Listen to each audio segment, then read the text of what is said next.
Hello guys, NautoAisDx once again, and I want to give my thoughts on the Nintendo Switch Online service for the NES/SNES Game Pass, or Virtual Console Flick, whatever you call it. So the bottom line is, they announced new game coming next week, May the 26th. And oh boy, once again, it went back 360 and a lot of dislike because the game they showed in the US side, a lot of people are not happy, and I'm just like laughing. Oh man, oh man. I mean, people even make video about it, complaining. Oh boy. Well, my thoughts about that, it is what it is. I mean, good or bad. It's just a beneficial service for your enabled to play online. That's how it goes, $20. But I cannot agree to some of what they're saying. They gotta put some good games once in a while. You're already waiting like every 2 to 3 months, and this is what you give them. And of course, will Nintendo listen? Probably not. So anyway, I'm gonna give my thoughts on the game they offer in both in the US and in Japan. So first, I'm gonna give my thoughts on what they offer in Japan. Surprisingly, 3 out of the 5 are the same. 2 of them are different. So first, in Japan, they announced Caveman Ninja, aka Join Mac, the first game. Yeah, the second game was already part of the launch of the SNES. So you got the first game there, cool. And then Magic Drop 2, a popular puzzle waifu game. Again, same goes, it's gonna come in the West. And Ninja Jajamaru-kun. So apparently from Jaleco, this is an exclusive in Japan, never came out. So that's actually interesting that this one also will go in the West. So the 2 different games that's not in the West, that's in Japan, are first Doomsday Warrior, which was already out in the US. I already talked about it. Weird fighting game, so now there's a Japanese version. Bit of a different intro, looks much better. Again, it is what it is. What's good in Japan is not necessarily good in America. You know how the culture of video game work. It is what it is. But the biggest one here is Fire Emblem Genealogy of the Holy War. Another Fire Emblem game. Maybe this one's gonna have a remake. Maybe. I mean, it's a Fire Emblem in the Super Nintendo. They already had another one. It was a remake of the NES one. And of course, if you heard, Fire Emblem, the classic NES, finally had an English localization. Again, it was celebrating the 30th anniversary of Fire Emblem, and so you can get the game on the time window. It was just $6. Just saying. I mean, hopefully it'll be in the Switch Online, the long one, but different story there. Those are the games in Japan. My thoughts about it, again, it is what it is because they're almost the same in the West. Like I said, Doomsday Warrior's already been out. Fire Emblem, no chance in heck that's ever gonna come because at a time in the 90s, Nintendo believed that strategy game wasn't good for the West. They don't understand it. It's so anime-ish, so that's the reason. It is kind of unfortunate. But of course, at a time also during the 90s, Nintendo were not good on localizing big games, RPG game. They usually now they do outsource them, or to some extent, the Nintendo Treehouse team, if you know who they are, they localize simple game, but something that's bigger, they hire a localization team. But in the past, they don't have that. That's why they never released any Fire Emblem game. So with that said, now I want to give my thoughts on the US side. And oh boy, a lot of dislike for this one. So again, it is what it is. What do you expect? But once in a while, Nintendo do need to throw a bone to their loyal Nintendo fans because again, people been harping on Earthbound. That was trending. Some people even said Super Mario RPG, maybe a little bit tricky. I'll explain that later. Some even said Chrono Trigger, which definitely going to be tricky, and I'll explain that as well later. So the first one they announced was Caveman Ninja Join Max. So again, now you have the first game, you already have the second game. I have on the Wii the data collection, of course. There's also the Johnny Turbo version. So again, you got option there, so that's why people probably don't give a crap about it. But what I think about the game, it's okay for what it is. It's a crossover of Contra meets Mario. It's not as fast and it has the life bar, but again, you still have to be good about it.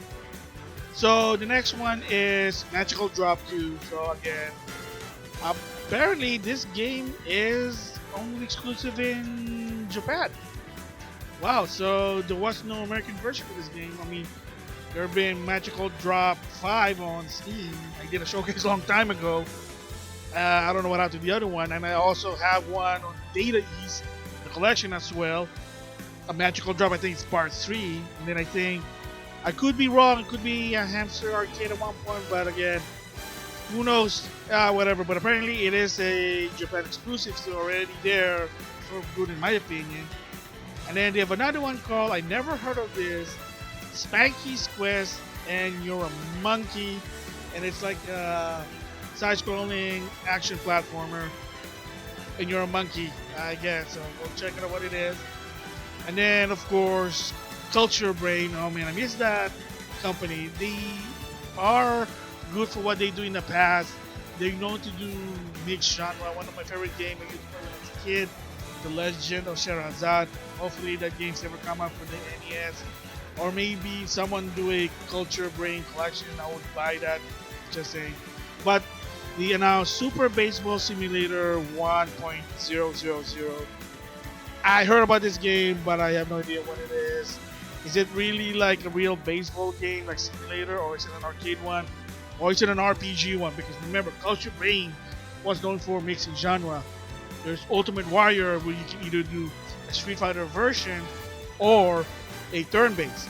Magical Sherazad even did that. You either do an action slashing people, or once in a while there even be a turn-based. Again, it is what it is there. So for those, I think it is talking for what it is. I know people wanted Earthbound. Again, I don't know why not Earthbound, but the other games I'll explain later.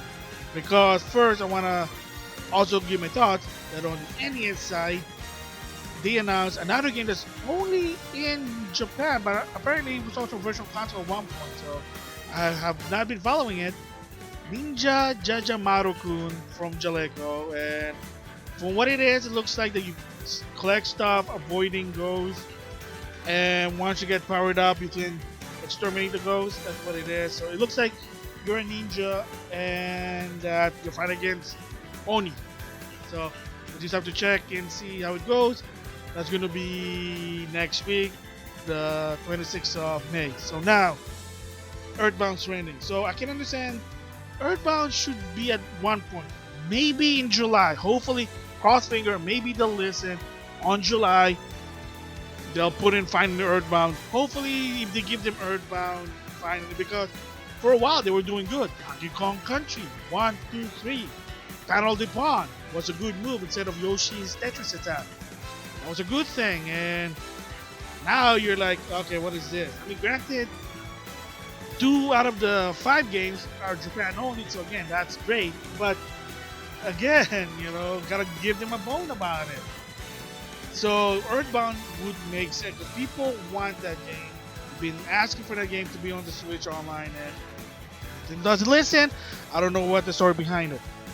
So another one I saw was Super Mario RPG. Yes, that was on the SNES Classic as well, virtual console.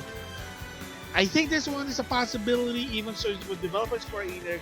However, it was published by Nintendo. So unless there's some sort of legal right that there's some problem with Square Enix, and that's the reason why.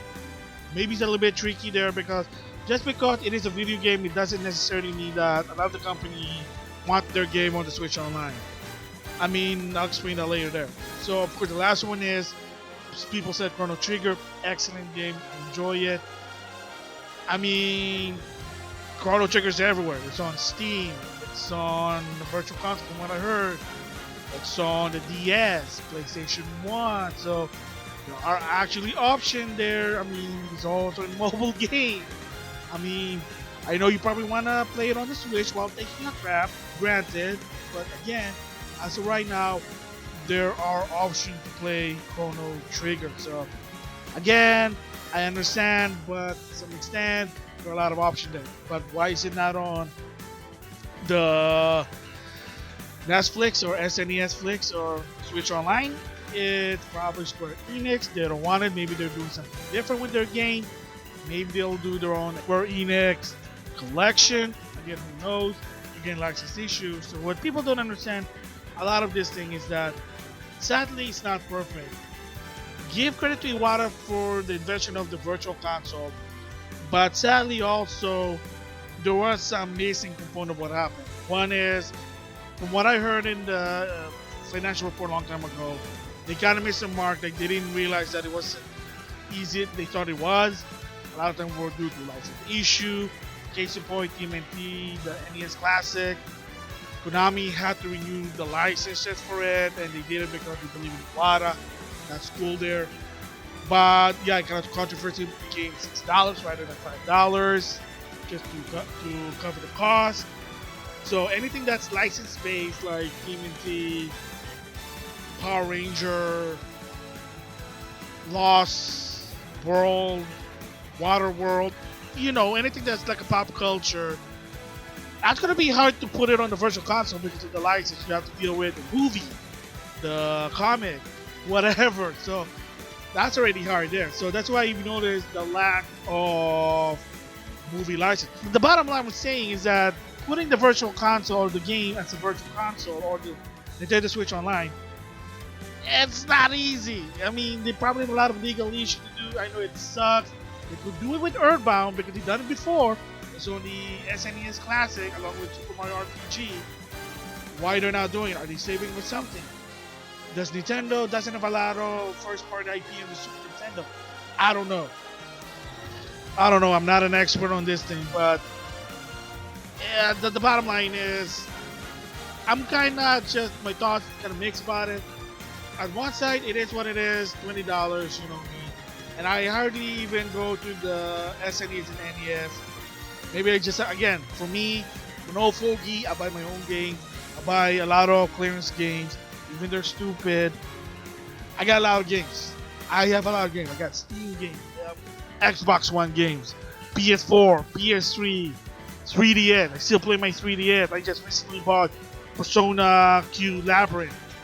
It was on sale. I'm having fun. So I even still play my Vita, playing PSP download games. Again, so you kind of see for me, it doesn't bother me that much. But I get it for someone who only has a Switch as their entertainment console. I understand.